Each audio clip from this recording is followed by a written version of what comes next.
Voice, voice को हिंदी में watch कहते हैं। क्या कहते हैं? वॉच। और ये दो तरह के होते हैं, एक्टिव वॉइस, पैसिव वॉइस।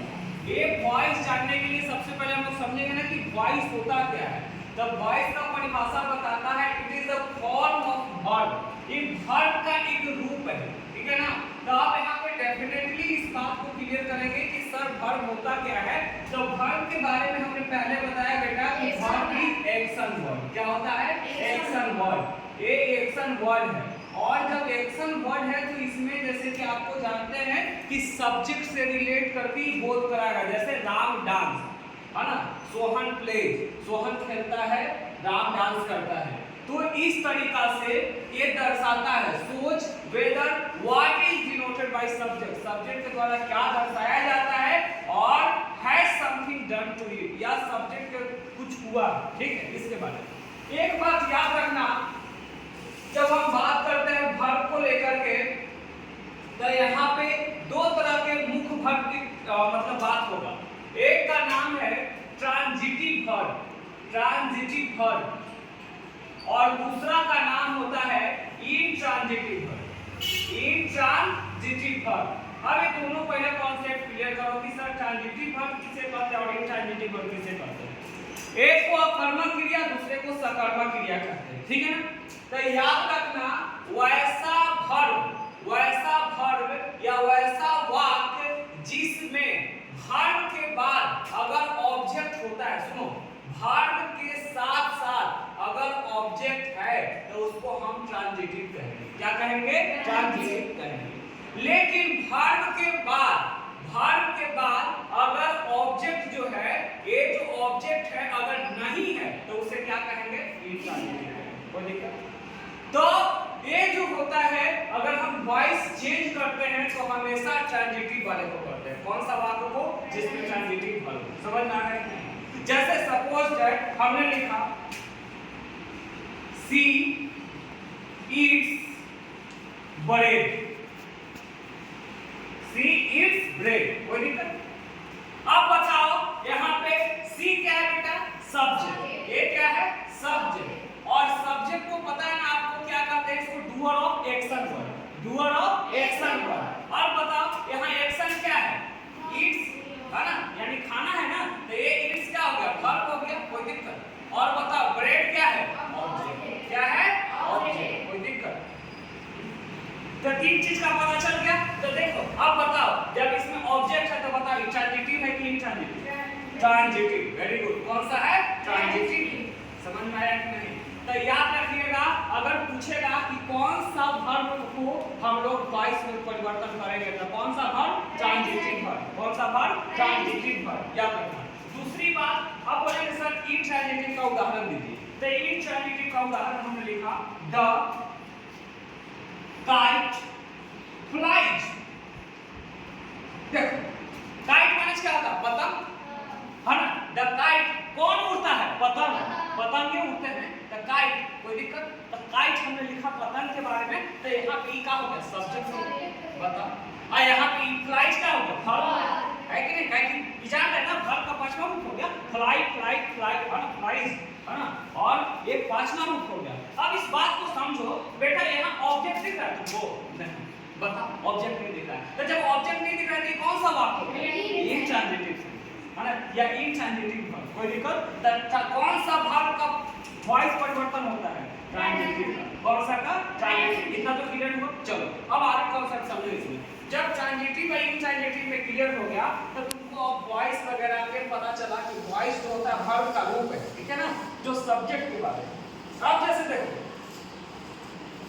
यहाँ पे क्या बता रहा है? इन एक्टिव वॉइस सब्जेक्ट जो है परफॉर्म करता है एक्शन, ठीक है ना। यहाँ एक्टिव वॉइस में सब्जेक्ट यानी कर्ता परफॉर्म करता है एक्शन, ठीक है। जैसे सपोज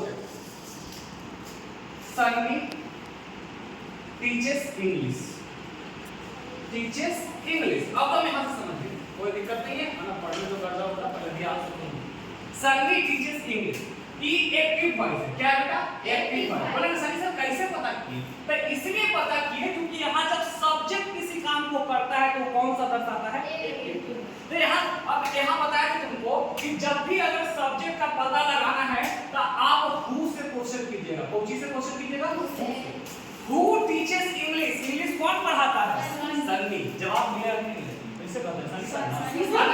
तो सन्नी टीचेस इंग्लिश। अब यहाँ पे तो ई हो गया सब्जेक्ट, क्या होगा बेटा? सब्जेक्ट। यहाँ पे ई हो गया वर्ब और इंग्लिश हो गया ऑब्जेक्ट। कोई दिक्कत? तो क्या बताए, जब सब्जेक्ट परफॉर्म करेगा एक्शन को तो क्या कहते हैं? कोई दिक्कत? अब इन पैसिव वॉइस में क्या बताता है? Subject is affected by action of verb. अब सब्जेक्ट प्रभावित होगा एक्शन के वर्ब, मतलब कि affected by action of verb. Verb से जो परफॉर्मेंस हो रहा है उससे सब्जेक्ट पे जब प्रभाव पड़ेगा तो उसको हम क्या करते हैं? पैसिव वॉइस कहते हैं। अब कैसे परिवर्तन होता है देखो। रूल कहता है, पहला रूल कहता है, रूल नंबर 1 याद रखना कि एक्टिव का, सुनो बढ़िया से, एक्टिव का ऑब्जेक्ट पैसिव का सब्जेक्ट बनता है। क्या बनता है? पैसिव का सब्जेक्ट बनता है, याद रखना। एक्टिव का ऑब्जेक्ट पैसिव का सब्जेक्ट। तो इसका मतलब क्या है? यहाँ पे जब हम पैसिव वॉइस के बारे में बात करेंगे, तो सबसे पहला क्या आएगा? एक्टिव का ऑब्जेक्ट क्या रहा? इंग्लिश। Very good. तो यहाँ पे हो जाएगा इंग्लिश। और बेटा इंग्लिश सब्जेक्ट है। और ये बताओ सन्नी टीचेस इंग्लिश कौन सा टेंस का वाक्य है? Present indefinite tense. Very good, present indefinite tense. क्या बात है, बहुत बढ़िया। प्रेजेंट इंडेफिनिट का अफर्मेटिव सेंटेंस है, यही तो होता है। सब्जेक्ट बेटा ये हो गया सब्जेक्ट प्लस वर्ब का पहला या वर्ब के पांचवा रूप और प्लस ऑब्जेक्ट, यही तो है प्रेजेंट इंडेफिनिट का। कोई दिक्कत? अब हमने क्या किया? तो एक्टिव का ऑब्जेक्ट पैसिव का सब्जेक्ट बन जाएगा, ठीक है। दूसरा कहता है जब एक यहाँ पे फिर क्या कहता है कि है ना, जो एक्टिव का मेन वर्ब है, ध्यान देना, एक्टिव का मेन वर्ब पैसिव में V3 फॉर्म में हो जाता है। पैसिव में V3 फॉर्म में हो जाता है। पैसिव में V3 फॉर्म में लिखा जाता है। V3 फॉर्म में लिखा जाता है। कोई दिक्कत? अब बोलेंगे सर कैसे? तो अरे आपको हमने बताया था वर्ब फॉर्म। जैसे हमने लिखा गो, दूसरा रूप होता है वेन, तीसरा होता है गॉन, और चौथा होता है गोइंग, है ना, और पांचवा होता है गोज। क्या होता है बेटा? कोई दिक्कत? इसको V1 कहते हैं बेटा, V2 कहते हैं, V3 कहते हैं, V4 कहते हैं, V5 कहते हैं। कोई दिक्कत? तो ये वर्ब का फॉर्म क्या है? वर्ब का फॉर्म, ठीक है। तो ये वर्ब का फॉर्म तो क्लियर है। तो हमने बताया पहले कि एक्टिव का ऑब्जेक्ट पैसिव का सब्जेक्ट बन जाता है। दूसरा एक्टिव का मेन वर्ब पैसिव में वर्ब 3 का रूप ले लेता है। तीसरा कहता है कि यहाँ पे एक एजेंट के तौर पे किसके द्वारा किया जा रहा है? तो हम लोग यहाँ पे प्रीपोजिशन बाय का प्रयोग करते हैं और सुटेबल प्रीपोजिशन का प्रयोग करते हैं। कहाँ? पैसिव में सुटेबल प्रीपोजिशन का प्रयोग करते हैं, और एक बात याद रखना है कि जो प्रोनाउन किस प्रकार से हम लोग प्रयोग करेंगे इसके बारे में समझो। जैसे देखो हमने प्रोनाउन जब बताया था तुम लोग को, तो इस प्रोनाउन में हमने समझाया था कि अलग अलग तरह के प्रोनाउन होते हैं। अब प्रोनाउन जानते हैं रिप्लेसिंग वर्ड, संज्ञा को जो रिप्लेस करता है। तो देखो यहाँ पे सन्नी टीचेस इंग्लिश है ना, तो यहाँ पे जो है ना, यहाँ पे हम ही भी कर सकते हैं, सन्नी के जगह ही का प्रयोग कर सकते हैं। तो जब हम ही का प्रयोग करते हैं, सी का प्रयोग करते हैं, तो जब प्रोनाउन सब्जेक्ट के रूप में प्रयोग किया जाता है, इसको कर्ता कारक कहते हैं। इंग्लिश में कहा जाता है नॉमिनेटिव केस। क्या कहते हैं? Nominative case. और जब ये प्रोनाउन ऑब्जेक्ट के रूप में प्रयोग किया जाता है, इसको ऑब्जेक्टिव केस कहते हैं। क्या कहते हैं? ऑब्जेक्टिव केस कहते हैं, यहाँ नॉमिनेटिव केस कहते हैं, ठीक है। तो यहाँ पे जब हम लोग कर्ता कारक करते हैं और यहाँ कर्म कारक करते हैं, तो जैसे देखो कुछ का परिवर्तन कैसे होता है। जैसे आपने देखा होगा क्या, I का हो जाता है मी, B का हो जाता है क्या, अस, U का U रह जाता है, U का U रह जाएगा, ही का होता है हिज, C का होता है हर, ठीक है। हिम होता है ना, ही का हिम, सी का हर, ठीक है। इसके बाद यहाँ पे आता है दे, दे का आता है देम, हु का आता है हुम, कोई दिक्कत, ये परिवर्तन होता है। ये तीसरा के बाद चौथा माने कैसे परिवर्तन होता है इसके बारे में। अब मेन एक बात याद रखना कि कौन सा वर्ब का परिवर्तन करते हैं, तो कौन सा ट्रांजिटिव, कौन सा ट्रांजिटिव, यानी जिसमें ऑब्जेक्ट होना चाहिए, कोई दिक्कत। चलो आ जाओ इसको बताओ, कन्वर्ट करते हैं। चलो देखो, जब हम कन्वर्सन के बारे में बात करते हैं तो यहाँ पे ध्यान दो।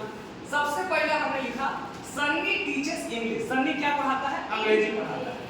अब यहाँ पे ऑब्जेक्ट पता चल गया इंग्लिश, तो इंग्लिश विषय है। तो देखो जब हम बता देते हैं स्ट्रक्चर, बता देते हैं स्ट्रक्चर कब पैसिव में बदलने के लिए, जब सिंपल प्रेजेंट टेंस हो या सिंपल प्रेजेंट इंडिफिनिट हो। सिंपल प्रेजेंट टेंस रहने पे, सिंपल प्रेजेंट टेंस रहने पे क्या किया जाता है, सबसे पहले सब्जेक्ट यानी जो ऑब्जेक्ट हुआ तो सब्जेक्ट बनेगा, subject plus is are am, क्या लगता है is are am, plus verb के तीसरा रूप प्लस ओ डब्ल्यू यानी अदर वर्ड, क्या होता है अदर वर्ड, जो लिखा है वो, कोई दिक्कत।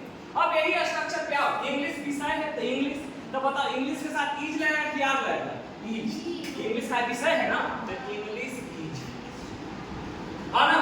तो देखो यहाँ पे teach dot dot, teach dot dot हो जाएगा, तो English is dot, time verb का तीसरा रूप क्या रहा है T A you G S T, English is dot by, इसके द्वारा तो सन्नी है, कोई दिक्कत। इसके बाद देखो देते हैं, तुम लोग बताना जल्दी, सी इट्स ब्रेड, क्या बनेगा सी इट्स ब्रेड,